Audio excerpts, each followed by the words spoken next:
The sad reality of living in this world as a man in the age of the internet, if you're an average looking guy, then you're ugly. Average is ugly now. And this isn't just me pulling some BS out of the nether realm and just yapping just to yap. Women actually think that average looking men are ugly. And that's backed up by data, okay? This is science.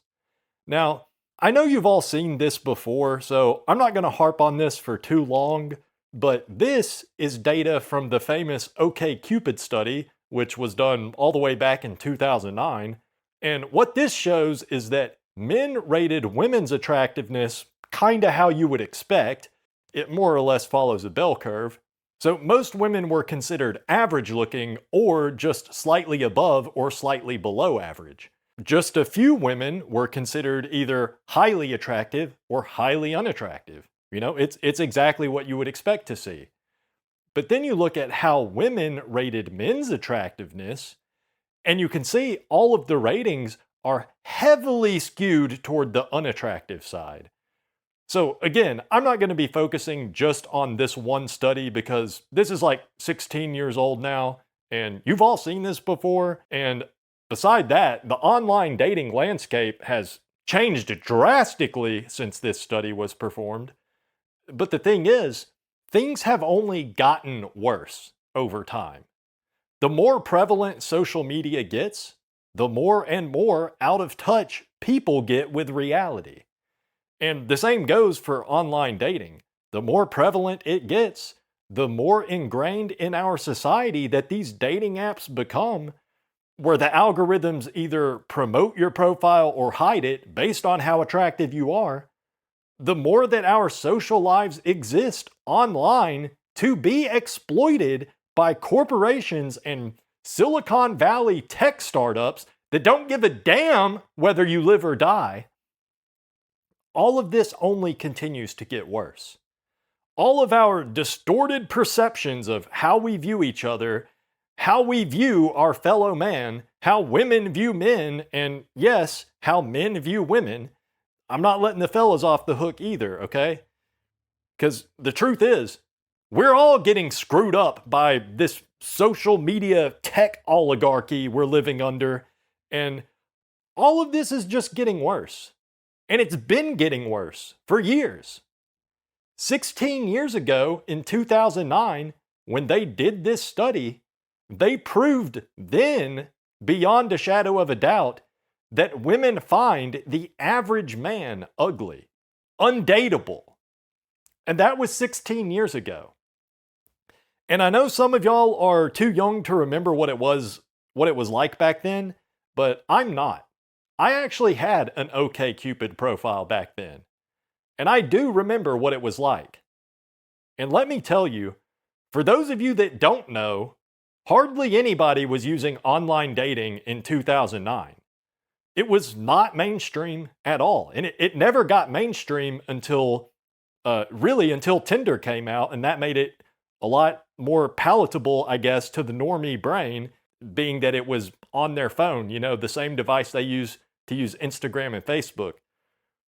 But either way, in 2009, OkCupid and online dating in general, it was not mainstream when they did this study. So women's perception of men at the time this study was performed, their perceptions actually weren't really all that affected by online dating yet. Maybe a little bit. And the participants in this study, to be fair, they were all users of OkCupid. So yeah, these results do reflect a subset of the 2009 population that had their heads a little bit more out of whack than the majority of the population. And social media was already big at the time, although it certainly wasn't what it is today, being most people's primary form of socialization, arguably. But yeah, the point I'm making is that if you think the results of this OkCupid study paints a bleak picture for average men, then I'm sorry to tell you, it's actually a lot worse than these results you see here. And I'm not even going to try to pull out some recent studies or anything to prove that, because Science is gay and retarded, and I don't care if you believe me. But I think it's obvious if you just open your eyes and pay attention to the world around you. I think it is very obvious that what I'm saying is true. Women's standards are through the roof. And it's not even that women are being unfair. They have high standards because they can have high standards. Men view an average looking woman as being attractive. Because for men, it's kind of just like, we see a woman and, we either think, yeah, I would, or no, I wouldn't. And usually we're thinking, yeah, I would. And that's about as deep as our thinking goes.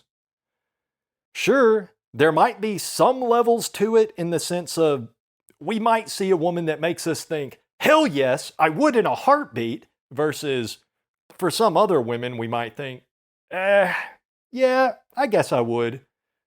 But essentially, men's attraction to women works on a binary scale. We either would or we wouldn't. But women naturally judge men's looks on multiple levels. The way they're viewing us is a lot more complex than how we view them. And I'm not going to go into a lot of detail on it here because I've already outlined that thoroughly in my How to Know Where You Rank on the Look Scale video. But the thing you need to know is that women basically place each man they see into one of 4 categories. And only one of those categories equates to our version of the yeah, I would category. The rest of the categories range from so ugly it's offensive to invisible to I guess he's okay. And easily, at least 80% of all men fall into either the so ugly it's offensive category or the invisible category. And no, that's not an exaggeration, 80% of men. And again, I'm not going to justify that with data. If you want to hear an ugly, bald loser be gay about science for 15 minutes, then go watch Vsauce, okay? We don't do that here. And by the way, most scientific studies are BS anyways, so you're better off just using your own observations and your own intuition to draw conclusions about the world around you, okay? But that's a topic for another video. So, why do women view most men as unattractive or even ugly, while men tend to view most women as being attractive? Ultimately, it boils down to our biology. And if you're thinking, well, that can't be right because it hasn't always been like this, so it must be due to external factors, then, well, yeah, I actually agree with that. But ultimately, women's uneven perception of men's attractiveness does boil down to biological reasons. But we don't live in a vacuum. So, of course, what we're seeing in the real world is how women's biology reacts to the external stimuli of social media and online dating, and all the gynocentric institutions that surround us. And essentially, what it is, it can actually be explained in very simple terms. The average woman living in the modern social media dating landscape, she has an abundance of options. And that doesn't even do it justice, really. I would say it's more like a hyper abundance of options. But let's back up for a bit and let's talk about biology. Male biology versus female biology. See, men have a natural urge, a craving to, well, reproduce. And the actual purpose of how it came to be this way, it's beyond any human understanding, really. Are we even really alive? Or is this all just some kind of simulation? I don't fucking know. We're just weird machines on a floating rock, and we all just want to bust. Okay? But it doesn't really matter why we're here or how we get here. This is just what it is, okay? And it seems to be the biggest driving force behind everything we do as men is our innate desire to bust up inside every fair maiden we come across. And we're intelligent creatures, so I'm not saying that's the right thing to do or the right way to be, but that is our base level driving force that dictates how we actually behave as human beings. And the reason for that drive is probably so we can replicate our DNA. That is the evolutionary biological reason. But whatever the reason is, that's just how it is. We want to bust. We want to bust. And for us, for men, we can bust whenever, wherever. And, biologically speaking, that's just a good time. No consequences to us personally. Now, logically, yes, you can end up being financially and morally and legally held responsible for your offspring, which is the result of busting. But our instincts, which is what actually drives our behavior, our instincts are stupid and undignified. And, it's just our brains that are smart. Now, for women, on the other hand, biologically speaking, they have the same urges, that same instinctual base level drive to replicate their DNA. They have that too, as well as men. But for women, there is a direct physical, biological consequence to replicating their DNA. So naturally, women are pickier. And that's how it's always been. It has always been that way. But up until relatively recently, the pool of options for any given woman was a lot smaller, a whole lot smaller. And historically, most societies around the globe have just limited women's freedom of romantic choice to some extent, whether that be through arranged marriages, religious practices, or just cultural norms.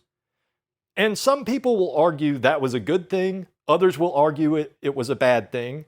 Personally, I agree with whatever the official position of Alphabet Incorporated is, because they've never led me astray, morally speaking. But that's beside the point. The point I'm making is women have always been very picky, very selective with who they find attractive, but historically, they have not been allowed to be too picky. And in most societies, historically, women pretty much had to marry somebody in their small local community because that's what they had to do to survive.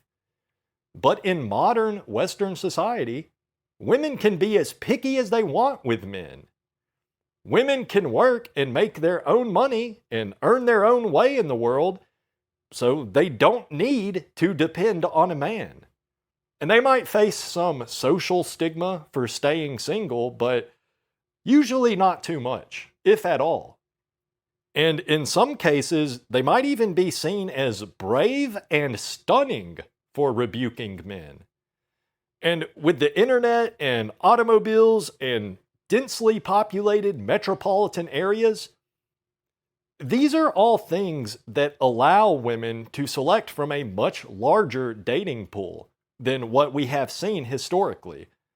And since, biologically speaking, any one man could theoretically combine DNA with any number of women for the purposes of replicating DNA, women don't even have to worry about any of their top choices already being taken.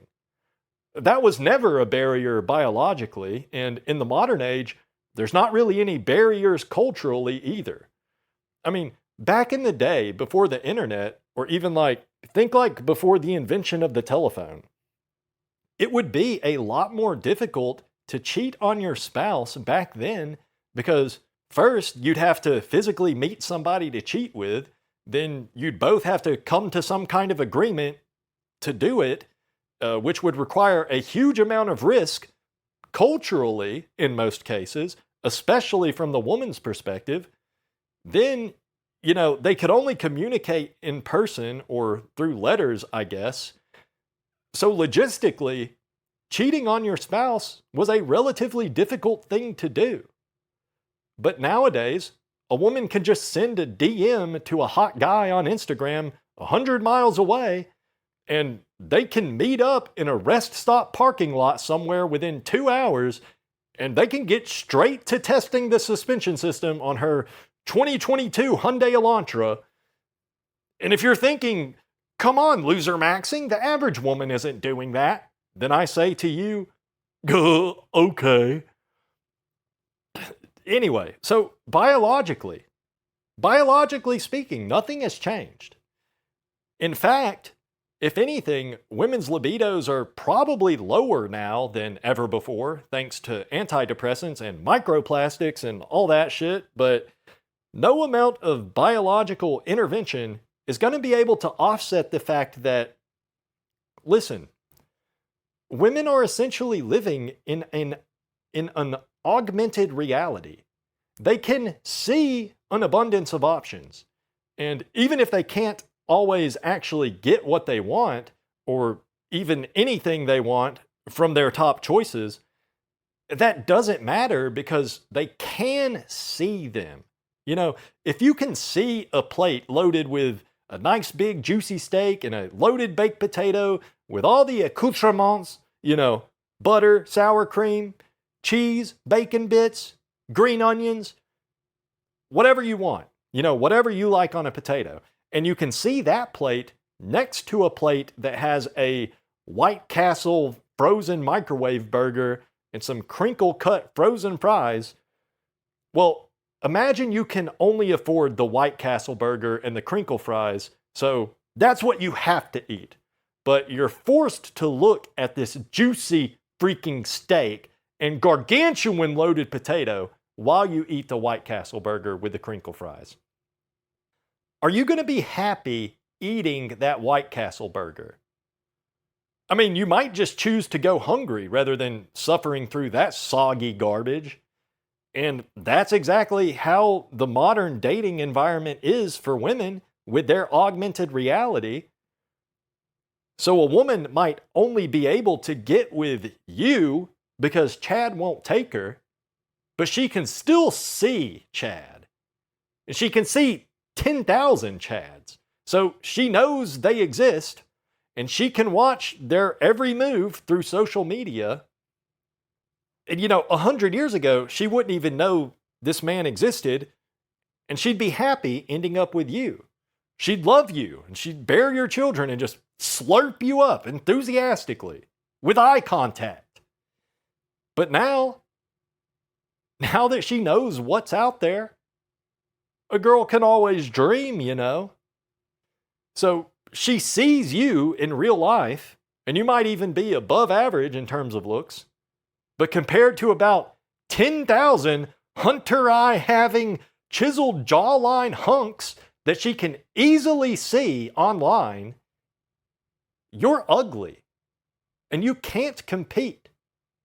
And again, part of this is because biologically speaking, women all want the best possible DNA to combine with when they replicate DNA. And now, culturally speaking, women have no reason to settle for any less than the best. And it's only going to get worse. You can call me crazy if you want, but I'm going to drop a prediction right here, right now. I believe that sometime in the future, it will be commonplace for highly attractive men to sell their DNA serum online, or even to sell their DNA implantation services online to women for a high price. And the result is going to be that a very small group of men will be fathering literally all the newborns in the world. Like, it's going to be like 90% of all babies being born to only like 10% of all men. And this is all going to be socially acceptable, completely acceptable. So marriage as an institution, that will just cease to exist. The nuclear family, gone. That won't be a thing anymore.